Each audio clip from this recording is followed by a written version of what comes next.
A esta hora en Más que Números comienza Generación FEN, el espacio de egresados y egresadas de la Facultad de Economía y Negocios de la U de Chile, la red más grande del país. Generación FEN, Alumni FEN, me encanta esta sección porque lo que intentamos es mostrar las distintas actividades que pueden realizar y que realizan exalumnos concretamente. Y hoy día tenemos un caso súper interesante que tiene que ver con dos exalumnos que tienen una empresa que ayuda a financiar estudios de posgrado para los chilenos, esto a propósito de ciertas dificultades que tuvieron en los últimos años. Me acompaña Felipe Charlín y Enrique Bone, fundadores de Bridge Latam. ¿Cómo están? Hola Patricio, ¿bien y tú? Hola Patricio, ¿qué tal? Bien, pues súper bien. Bueno, Enrique Bone, generación 2010, Felipe Charlín, generación 2011. Partamos, porfa, contando un poco cuál es el dolor que ustedes encontraron y cómo lo están solucionando. Mira, el dolor que nosotros encontramos es que en Chile hay muchos profesionales de muy buen nivel, muy competitivos en el mundo, que quieren estudiar posgrado en el extranjero, y los chilenos estamos sobre representados en las mejores universidades del mundo en posgrado, pero es muy difícil encontrar financiamiento. Entonces la gente logra conseguir un asiento en muy buenas universidades, muy buenos posgrados, pero después se encuentra con que financiar este posgrado es muy difícil, es una inversión un poco cara, y encontramos que en Chile no había mucha oferta bancaria para resolver este problema. ¿Cómo se dieron cuenta de eso? Esto partió a fines del 2020. Yo estaba aceptado para estudiar un MBA en una universidad en Estados Unidos, y en ese entonces conseguir financiamiento para estudiar un posgrado, había financiamiento internacional, era muy, muy fácil. Era la época del COVID, para tener un poco de contexto. De hecho, Enrique se fue a ese mismo posgrado y me dijo, oye, yo me demoré 15 minutos en conseguir financiamiento con empresas internacionales. Yo tenía los plazos medio apretados, hice mi postulación al financiamiento, como estaba medio apretado, devolví mi apartamento, renuncié a mi trabajo, y en 2 semanas me llega una carta de rechazo. El COVID cambió todo, se cayó el financiamiento internacional, tuve que recuperar mi apartamento, recuperar mi trabajo, y fui a tocarle la puerta a los bancos en Chile, y me di cuenta que los bancos no tenían mucho interés en apoyar a la gente que quisiera estudiar posgrado, y sentí yo que no se dan cuenta que yo y mis compañeros era gente que tenía una buena carrera profesional, y que por lo mismo además teníamos un buen futuro para adelante, pero no íbamos a quedar sin estudiar por esta falta de oferta. O sea, hasta ese entonces los que financiaban principalmente los estudios de posgrado eran extranjeros. Exactamente. Ya, ¿y cómo hicieron para convencer a los bancos chilenos de que era una buena idea financiarlo? Sí, ahí a mí me pasó algo similar, entonces un año después, ¿verdad? Y ahí fue cuando llamé a Felipe y le dije, oye, esto no puede seguir. Busquemos un mecanismo para poder, lo que nos pasó a nosotros dos, que no quede en nosotros dos, sino que veamos si realmente esto es un problema más amplio al resto de los chilenos. Y ahí fue cuando fuimos a tocar la puerta a los bancos, nos juntamos con los bancos y les hicimos mostrar, es decir, el perfil de estudios que tienen estas personas. Es decir, que alguien que hoy día que ha aceptado una buena universidad, que tiene el asiento y no tiene hoy día los fondos para poder estudiar, mostrarle al banco que en el fondo ese estudiante tiene un tremendo potencial, que después va a volver al país, no solamente va a aportar con conocimiento, sino que va a ser capaz de pagar esta deuda. Y ahí fue cuando los bancos se dieron cuenta de esta oportunidad, nos abrieron las puertas, y lo que hacemos en Bridge es justamente, nosotros no entregamos el financiamiento, sino que acompañamos a los estudiantes a que puedan obtener un buen financiamiento. Y en este camino de obtener un buen financiamiento, tanto la estructura, es decir, años de gracia, cómo tiene que ser todo, etcétera, nosotros, en nuestra propuesta de valor, agrupamos a estudiantes, y en esa agrupación logramos conseguir tasas de interés más bajas, disminuimos costo de transacción, y lo que se traduce en estudiante, un costo total del crédito muchísimo más barato a lo que él podría hacer, por supuesto. ¿Son muchos los chilenos que quieren ir a estudiar fuera todos los años? Sí, son muchos chilenos los que van a estudiar afuera. De hecho, uno cuando ya está metido, nosotros estudiamos un MBA, nosotros vemos la estadística de los distintos MBA prestigiosos, Chicago, Columbia, Berkeley, etcétera, y siempre Chile está entre los países más representados. En mi caso, yo estudié en London Business School, y había muchos indios, que son no sé cuánto, 1.5 billones, muchos gringos y muchos chilenos. Entonces era bien impresionante. Nosotros somos un país chiquitito en la esquina del mundo. Qué impresionante, ¿eh? Oye, y a propósito de a ver si entramos, no quiero polemizar, pero quisiera su opinión respecto a un contraste con el CAE. El CAE está siendo demonizado hoy día porque los bancos, a propósito de la tasa de interés que le cobran los bancos, pareciera que entonces esto no vuela, no se financia. ¿Por qué si vuela pagar tasa de interés para estudios de posgrado y no vuela para estudiar pregrado acá en Chile? Sí, si queréis yo respondo eso. Mira, de hecho fue parte de la conversación que tuvimos con los bancos y lo que nos transmiten ellos y también lo que vemos los estudiantes y cuando vuelven a sus posiciones de trabajo, es que ellos tienen más visibilidad de los ingresos que pueden generar una vez que se hace el posgrado. Es decir, existen estadísticas, esto no es que lo inventemos nosotros, las universidades mismas publican estadísticas de decir, oye, mira, el 95% de nuestros estudiantes tiene un empleo antes de X meses y esta es la renta que podría estar ganando. Entonces nosotros tomamos esa información, se la mostramos al banco y dice, ok, si hoy día ganas 1 y el aumento de renta llega a ser 1.5, ese 0.5 adicional que obtiene el estudiante por su posgrado, en el fondo el que el banco vendría a recibir por el pago de las cuotas de su posgrado. Entonces esa visibilidad los bancos la tienen mucho más tangible a lo que podría ser en otras etapas de educación. O sea, están más disponibles los bancos hoy día y están financiando estudios de posgrado a través de ustedes. Ustedes acompañan a los candidatos, a los estudiantes a conversar con el banco, negociar tasas, pero no todo es tasa. Me imagino que les piden otras condiciones, les pedirán avales, les pedirán, no sé, garantías. Expliquen un poquito más cómo funciona desde el punto de vista de ustedes, el acompañamiento, y también desde el punto de vista del banco. ¿Qué pide a un estudiante que quiere financiar estudios afuera? Ya, exactamente, los bancos, como tú bien dices, piden garantías colaterales y la mayoría de los casos esta garantía es un aval.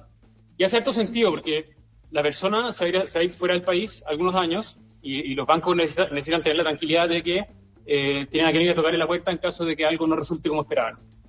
El aval es una persona entonces que se queda en Chile, responde por el estudiante en cualquier caso. Y tiene que ser alguien suficientemente solvente. En mi caso, yo no puedo conseguir financiamiento bancario porque no puedo encontrar un buen aval. Y el trabajo que nosotros hemos hecho con los bancos es también tratar de que flexibilicen un poco sus requisitos de aval, en el entendido que les mostramos el potencial del profesional. Muchos de ellos tienen una carta de oferta a la vuelta de posgrado, de un buen trabajo. Y ahí nosotros también entregamos un buen apoyo en ir un poco adelantando estas condiciones. Las empresas se juegan también diciendo, uno puede conseguir una carta de una empresa que diga algo así como, me encantaría contar con este candidato que trabajó conmigo a la vuelta de sus estudios. Nosotros hemos visto dos cosas interesantes con las empresas. Lo primero es que si hacen eso, las empresas están muy dispuestas a apoyar a la gente que quiere estudiar. Uno creería que una relación medio antagónica y no es así. Están muy dispuestas a apoyar y muchas veces firman cartas con ofertas de trabajo a la vuelta o con intención de contratar a la vuelta. Y lo segundo, muchas veces apoyan también, incluso ponen fondos. Es muy sorprendente como las empresas tienen una mucho mejor voluntad de lo que la gente creería. O sea, tu recomendación ahí sería no esconderle al empleador que están preparando una prueba y que tienen planes de ir a estudiar, al revés, socializarlo y buscar apoyo. Exactamente. Hemos visto muy buenas experiencias con eso. Yo comparto y me ha tocado dar ese consejo a muchos jóvenes que te dicen, no, es que yo estoy estudiando en la noche, llego a mi casa, pero piola para que no se sepa. Yo digo, pero ¿por qué no se sepa? Como que, claro, a la empresa le va a doler perder a un trabajador que lo está haciendo bien, un joven y todo, pero piensas más en el largo plazo y acá, salvo que sean muy especiales, van a querer lo mejor para la persona, van a querer que se forme, van a querer que aprenda y ojalá que vuelva, si la empresa hoy día tiene un tremendo desafío de atraer talento, digo. Exactamente, oye, es un motivo de orgullo. O sea, imagínate tú decir, como alguien en una empresa decir, oye, esta persona que está al lado mío se fue a estudiar, te voy a inventar, a Stanford. Es un motivo de orgullo para la gente que está en la empresa. Y es una manera de decirle a las próximas personas que van a querer contratar, nosotros apoyamos a la gente que trabaja con nosotros. O sea, si tú eres muy bueno, vente a trabajar conmigo, porque desde acá te voy a apoyar voy a apoyar tus planes. Vas a trabajar conmigo 3 años, 4 años, después de eso te vas a ir y ojalá pueda traerte de vuelta. Exactamente. Perfecto. Oye, y respecto a la empresa, ¿cuándo empezaron a facturar? ¿Cómo están las facturas? ¿Cuánta plata han ayudado a colocar? ¿Cuántos alumnos han ayudado a financiar? Sí, mira, a mediados del 2022 tuvimos nuestra primera como ola de clientes, que era bastante chica porque entre formar el producto hasta que ya lo pudimos lanzar, nos quedamos solamente con los que no alcanzaron a conseguir un financiamiento.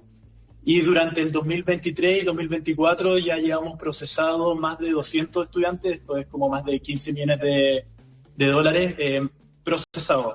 Obviamente hay estudiantes que todavía estamos en etapa de ir cerrando, pero por eso hablamos de siempre de procesar estos créditos. Entonces, es un número bastante alto, incluye programas tanto en MBA, LLM, economía, finanzas, en Estados Unidos, salud, en Australia, en Inglaterra, en España. Sí. ¿Y cuánto es el ticket promedio que piden prestado un estudiante? ¿Y a qué plazo, a qué tasa? Cuéntame un poquito las condiciones. Sí, mira, el ticket promedio está alrededor de 80.000, 100.000 dólares. Y las tasas que hoy día estamos llegando nosotros es similar a un crédito hipotecario. ¿Te prestan en UF? ¿Prestan en UF? Sí. En UF a 10 años plazo, es lo que ofrecen los bancos.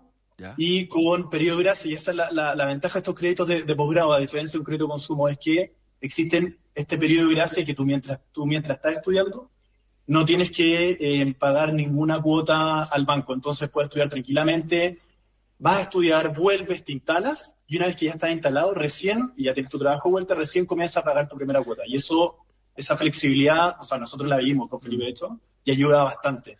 O sea, son 10 años del crédito con 3 años de gracia y lo pagas en 7 entonces. Hasta 3, sí, Claro, depende y del pagar en programa, pero sí. Y algo atractivo que tiene esto es que uno puede prepagar, y los bancos son muy flexibles en recibir el prepago. O sea, si uno le llega, por ejemplo, un signing bonus o un bono, puede enchufarlo al capital del crédito y se van recalculando las cuotas. Qué buena, me encanta. Oye, ¿ustedes cómo se conocieron? En la FED nos conocimos, en la universidad. Ah, Sí. ¿y cómo fue esa experiencia? Por lo menos mi experiencia por la FED a mí me gustó mucho. Yo estoy muy contento de haber estudiado ahí. Los dos somos economistas. Nos conocimos ahí peleando contra las regresiones, contra la derivada igual a cero. Nos tocó hacer hartos trabajos juntos y así fuimos desarrollando más esta amistad. Sí. ¿Y se dedicaron a puro estudiar en la universidad o no? No. Yo los primeros años, de hecho, participé en política. Fue una experiencia, por lo menos, fue una experiencia muy rica para mí. Yo fui delegado de mi generación. Mi primer año fue el 2010, entonces me tocó el 2010-2011, que fueron años bien movidos, fue el año del movimiento estudiantil, donde surgieron muchos liderazgos, que de la FED, de hecho, han estado en los últimos, en el gobierno actual y en el gobierno anterior. Me tocó mucho conocerlos a ellos, ver su lado humano. Uno los ve ahora en las noticias, pero uno los conoce en persona y sabe, y desarrollamos buenas relaciones. Esta es la generación de pingüinos, o sea, del presidente Boric y Nicolás Grau y ¿quién más está en la universidad? Irací. Exactamente. Y a ellos los conocí en asambleas, en salas de clase, en el fondo. Y ahí uno puede ver, que si bien hay distintos puntos de vista, todos buscan contribuir al país de la mejor forma y por eso se formaron bien, estudiaron un montón. De todos lados era gente muy inteligente. Entonces, en ese sentido, fue una muy buena experiencia para mí. Perfecto. ¿Y tú, Enrique, te fuiste por otro lado? Sí, yo tomé el lado más académico. En la universidad trabajé en investigación y estudiar bastante. Pero sí, más dedicado a la investigación. ¿En qué cosas investigaste? ¿Qué temas? ¿Con quién? Sí, investigué ahí en temas de cómo las clasificadoras de riesgo asignan los ratings a los diferentes bonos, si existe algún tipo de colusión. Esto se dio mucho a raíz de la crisis financiera y lo trabajé con Arturo Cifuentes esto. Ajá. En el fondo, si existe algún tipo de colusión en el mercado chileno porque se ponen de acuerdo en cómo ellos clasifican a la empresa. Entonces fue una investigación, estuvimos como 8 meses trabajando y bastante buena. Y después, ahí también dedicado a la investigación del Banco Central, donde hice mi práctica y nada, un lado muy académico, diferente a lo que hago hoy día. Y eso es lo que, mi paso por la FEN, y para completarlo, Felipe, es lo que me ayudó mucho, o sea, llevar, y lo conversamos antes, de hecho, con Felipe, es todo este concepto de llevar la teoría, la FEN te ayuda mucho a llevarlo a la realidad. Y ese paso, ese aprendizaje es bastante rico. Oye, ¿y están, en opinión de ustedes, los egresados de la FEN están bien preparados para ir a cursar MBAs y posgrado en el mundo? Completamente. O sea, a mí hubo dos cosas que me ayudaron mucho en mi posgrado. Lo primero, la FEN es un lugar muy, muy diverso, un montón de gente muy distinta a todos lados, y por lo tanto la discusión en general siempre se lleva a las ideas. ¿Cuál es la idea que esta persona está diciendo? Y eso hizo que yo fuera muy preparado al posgrado para poder debatir, para poder levantar la mano en clase y opinar. Y lo segundo, lo que dice Enrique. O sea, este viaje desde la teoría hasta la realidad, que siempre lo hacemos, hace que uno pueda tener discusiones muy útiles, muy fructíferas, porque tenemos modelos para pensar, pero esos modelos también los ajustamos a la realidad y a la cosa como más chica y más real y más concreta. Y el nivel con los compañeros, porque ahí uno te sentáis con los indios, con los chinos, con los gringos, te sentáis con lo mejor del mundo. ¿Cómo es el nivel chileno? No, bien. No, nosotros teníamos muy buen nivel, porque la malla que teníamos era muy transversal y se analizaba con mucha profundidad. O sea, desde operaciones hasta los ramos económicos, a nosotros nos hacían quemarnos harto las pestañas. Entonces, cuando llegamos al MBA, o cuando llegué yo al MBA por lo menos, tenía una base muy robusta para poder ir a las pruebas y enfrentar los cursos del programa. Felipe Charlini y Enrique Bone pregunta para ustedes, ¿qué es lo que creen como en términos abstractos? ¿Qué es lo que más aprendieron en sus estudios de posgrado fuera de Chile?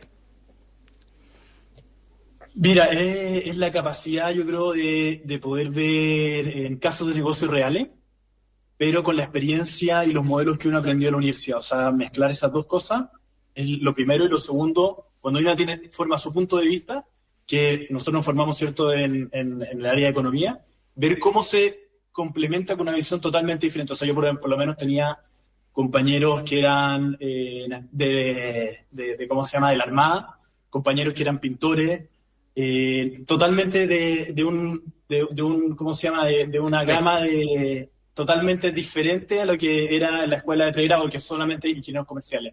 Y esa visión complementaria realmente dice, chuta, no había visto este lado que es totalmente diferente a lo que yo como lo estaba viendo.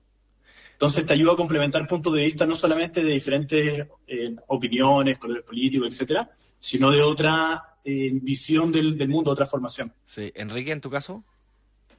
En mi caso, lo que más me gustó del posgrado, el posgrado es una selección de gente con mucha vitalidad, con mucha energía, muy ambiciosa, y uno ahí ve que la gente no tiene vergüenza de hacer cosas, de empujar proyectos, de fracasar, de intentarlo, de hacer ese llamado. Entonces a mí esa fue la experiencia que más me gustó. Como que hoy día yo ya le perdí la vergüenza a hacer cualquier cosa que me permita acercarme a cumplir mi objetivo, y si no resulta no es tan grave, no resulta no. Sí, interesante, yo comparto con ustedes, y a mí también me tocó vivir un par de años fuera, en Chicago, y ¿sabéis qué? Lo que yo más valoré fue la diversidad, tener un poco más de distancia para poder ver las cosas desde otra perspectiva. Y creo que lo que más me costó fue el manejo del tiempo. Me sorprendió, no sé si a ustedes les pasó, pero a pesar de que la Universidad de Chicago es súper exigente, la manera de enseñarte y la manera de preguntarte era más simple que la chilena. No te preguntaban lo rebuscado, te preguntaban el corazón del contenido y esperaban que tú contestaras lo que tenías que contestar, digamos, no la excepción ni nada. Pero la dificultad no estaba en el contenido, estaba en la cantidad de contenido que te mantenían con ritmo, te hacían hacer tareas todo el tiempo, te mantenían pensando, leyendo todo el tiempo, pero no era especialmente difícil. Entonces, para mí una de las dificultades más grandes fue el manejo del tiempo, lo que tuve que aprender.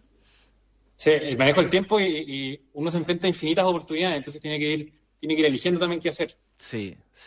Bueno, súper interesante. Muchas gracias Felipe Charlini y Enrique Bone por compartir con nosotros su experiencia. Que les vaya muy bien en Bridge Latam. ¿Cómo los ubican? ¿Cómo, si alguien está interesado en postular, esta época de postulación, ¿cómo se contacta con ustedes? Tenemos un sitio web que es www.bridgegroup.lat y ahí se pueden, están nuestros mails, nuestro número y pueden inscribirse para agendar una llamada con nosotros. Bueno, si no me escriben a mí. Muchas gracias Felipe y Enrique, que estén muy bien. Gracias, que estén bien. Gracias. 9 de la mañana con 57 minutos. Comenzamos a despedir este programa y esta semana.